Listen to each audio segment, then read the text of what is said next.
You think discipline is about willpower. It is not. Willpower is a resource. It depletes. Every decision you make drains it slightly. By evening, the version of you making choices is weaker than the morning version, and you are relying on that depleted version to make the hardest decisions of your day. That is not a strategy. That is self-sabotage with extra steps. The men you admire for their discipline are not stronger than you mentally. They have built environments that make weakness harder to access than strength. That is the entire secret. Not motivation, not intensity. Architecture.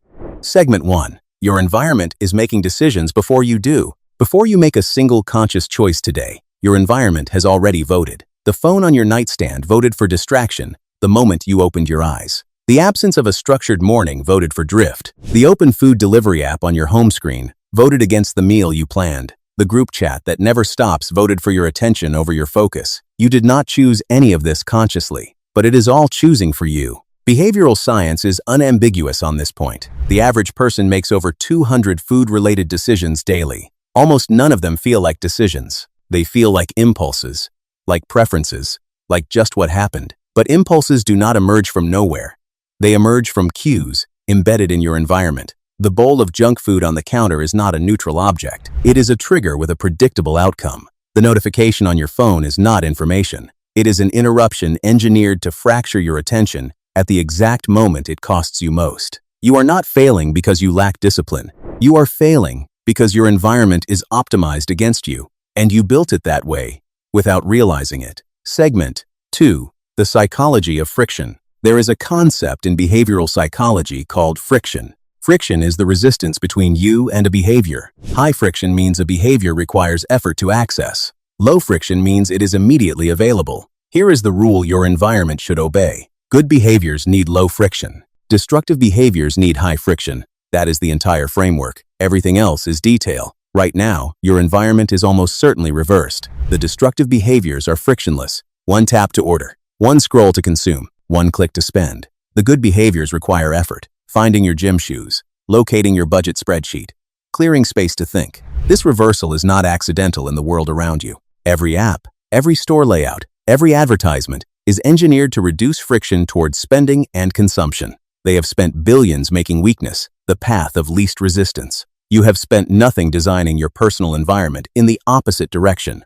That asymmetry is costing you every single day. The solution is deliberate friction design. Delete the apps that drain you and require conscious effort to reinstall. Place your gym equipment where you cannot ignore it. Remove the saved card details from every shopping site. Put your phone in a separate room before you sleep. None of these actions require extraordinary willpower. They require one moment of intelligent design that eliminates thousands of future moments of temptation. One decision that makes hundreds of future decisions for you. That is leverage. That is how disciplined men actually operate. Segment 3. The people in your environment are also your environment. You have been thinking about environment as physical space. Extend that thinking. The people you spend consistent time with are the most powerful environmental force shaping you. More powerful than any app. More powerful than any room layout. Because people do not just influence your behavior, they define what feels normal to you.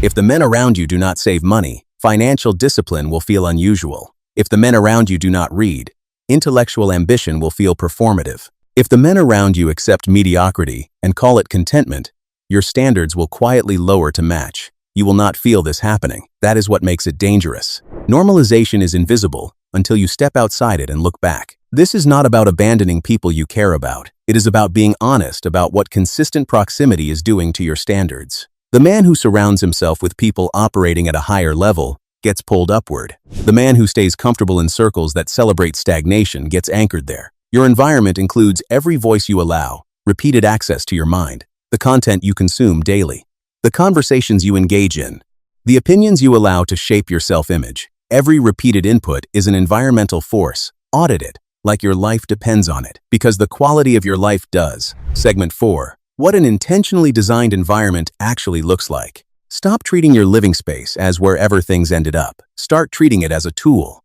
A man who is serious about his finances does not leave his budget invisible. He puts his financial goals somewhere he confronts them daily, not as inspiration, as accountability. Numbers on a wall are harder to ignore than numbers in an app you never open. A man who is serious about his physical condition does not hide his training gear. It is visible. It is accessible. Its presence is a standing commitment. A man who is serious about his focus does not keep his phone beside him while he works. He makes distraction physically inconvenient, not because he is disciplined enough to resist it in the moment, because he was disciplined enough to design the moment before it arrived. Your morning routine does not begin when you wake up. It begins the night before, when you set the environment for the version of yourself who will wake up tomorrow. That version will be groggy, slightly resistant, looking for the path of least effort. The question is whether the path of least effort tomorrow leads towards something or away from it. You decide that tonight, not tomorrow morning. Your workspace, your bedroom, your phone's home screen, your social circle. These are not passive elements of your life. They are active participants in every decision you make. Design them deliberately or accept that they are designing you by default. Segment 5. Environment as character. Here is where this goes deeper than productivity advice. The environment you tolerate is a statement about who you believe you are. A chaotic environment is not just inconvenient.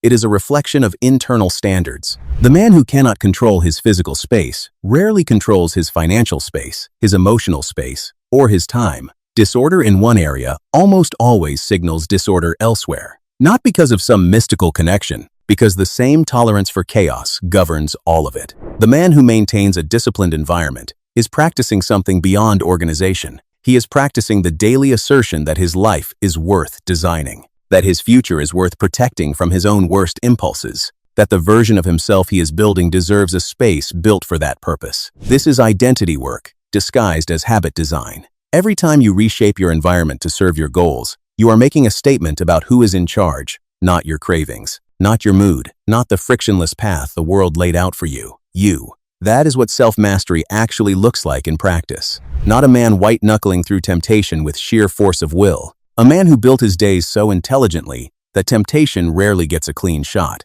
Segment 6. The financial dimension. Connect this directly to your money, because it belongs there. Your spending environment is either working for you or against you right now. There is no neutral position. Saved card details on every retail site means the gap between impulse and purchase is 3 seconds. 3 seconds is not enough time for judgment to arrive. Remove the saved details. Now the gap becomes 2 minutes of manual entry. 2 minutes is enough time for judgment to arrive. That one environmental change will save you more money than any budgeting system you have tried and abandoned. Notifications from shopping apps are not reminders. They are engineered impulses. Delete the apps. Not silence the notifications. Delete the apps. If you want something badly enough, you will find it through deliberate action. Impulse purchases cannot survive deliberate action. That is why they require impulse. Your financial environment also includes what you read, what you watch, and who you discuss money with. If every conversation about money in your circle is about spending and never about building,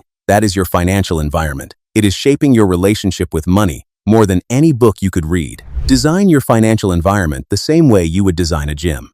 Everything in it should serve the goal. Everything that works against the goal should require effort to access. That is not restriction. That is architecture. Closer. The man who waits for motivation to fix his life will wait indefinitely. Motivation is weather. It changes without warning and cannot be scheduled. Environment is infrastructure. It works regardless of how you feel. You do not need to become a different person to get different results. You need to build a different environment for the person you already are. Start with one room, one screen, one relationship you have been honest with yourself about. Design it deliberately. Then watch how much less effort discipline requires. The strongest version of you is not the one who resists the most. It is the one who built a life where resistance is rarely necessary. You have been fighting your environment, your entire adult life. At some point, the intelligent move is to stop fighting and start building. The question is not whether you are capable of discipline. The question is whether you respect your own future enough to design for it, or whether you will keep relying on willpower you have already proven you do not have enough of.